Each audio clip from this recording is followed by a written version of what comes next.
Nó chưa kê nó cứ pet.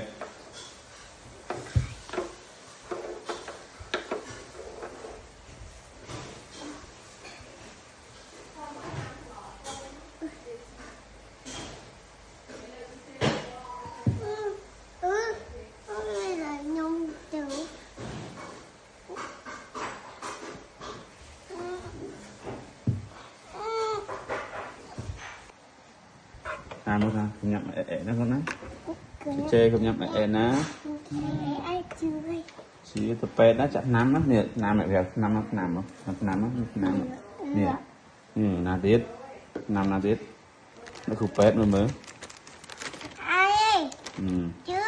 chưa nè bà nè chị năm chưa không có toán hay có một đây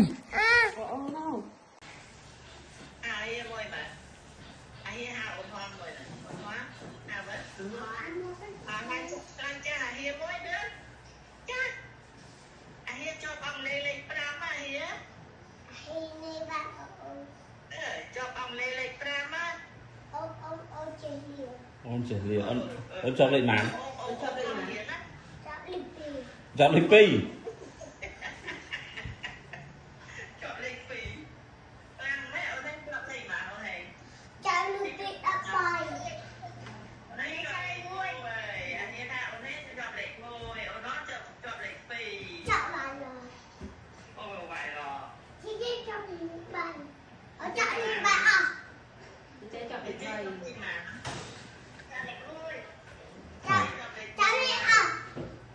rồi một hơi thôi nhà mai nữa